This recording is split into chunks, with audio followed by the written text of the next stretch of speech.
안녕하세요. 30분 상담으로 정확한 솔루션을 제공하는 이혼 전문 변호사 법률사무소 정금의 박순배 변호사입니다. 자, 이번 시간에는 과거 양육비 청구 소송으로 전 남편에게서 3천만 원을 받게 된 승소 사례를 여러분께 알려드리겠습니다. 이혼하고 한참 지났는데 그동안 못 받은 양육비를 청구할 수 있는지 많이들 궁금해 하시는데요. 이번 승소 사례를 통해서 과거 양육비 청구 소송을 고민하고 계시는 분들께 승소에 대한 기대감도 드리고 청구 시 얼마나 받을 수 있는지에 대한 궁금증도 해결해 드리려고 합니다.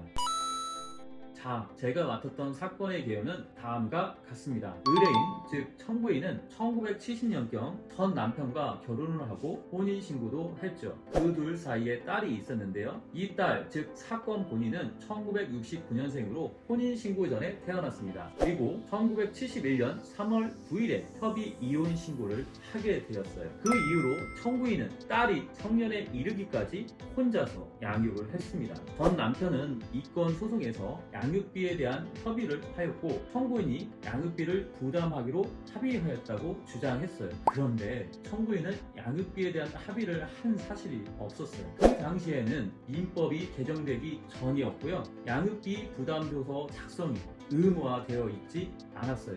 그래서 사건 본인에 대한 양육비에 관한 협의는 별도로 하지 않았습니다. 사건 본인인 딸은 1989년에 이미 성년이 되었고요. 그로부터 10년이 훨씬 부과되었으므로 양육비 청구권도 시효가 완성되어 과거 양육비 청구권이 소멸된 것이 아닐까라고 생각하실 수 있는데요. 당사자의 협의 또는 가정법원의 심판에 의하여 구체적인 지급 청구권으로 성립하기 전에는 과거 양육비에 관한 권리는 양육자가 그 권리를 행사할 수 있는 재산권에 해당한다고 할 것이므로 그 상태에서는 소멸시효가 진행할 여지가 없다고 봐야 한다고 대법원은 판시했습니다. 즉 청구인과 상대방 간의 양육비에 관한 협의가 전혀 없었기에 소멸시효가 진행되지 않았다고 보아야 합니다. 가장 많이 궁금해하실 과거 양육비 금액 산정 기준에 대해서 말씀드릴게요.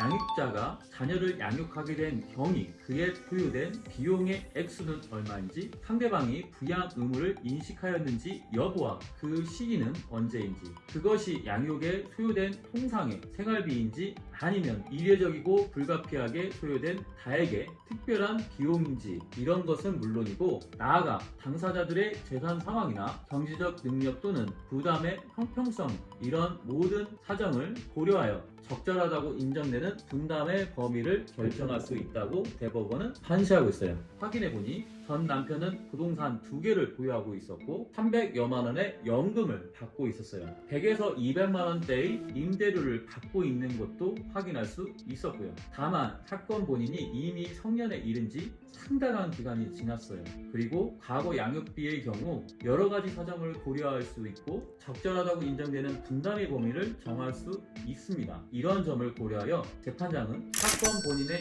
과거 양육비를 3천만 원으로 인정하였습니다. 사건 본인을 힘들게 키웠는데 상대방이 그러한 의무를 전혀 이행하지 않았고 상대방이 상당한 재력을 소유하고 있다면 과거 양육비 승소 판결을 받을 가능성도 높고 집행도 용이하기 때문에 혹시 이렇게 이혼 후 상대방으로부터 양육비를 못 받고 계시는 분들이 있다면 저희 과거 양육비 전문 변호사 정금으로 문의 주시기 바랍니다. 더 많은 법률 정보를 받아보시려면 구독과 좋아요, 알림 설정을 눌러주세요. 감사합니다.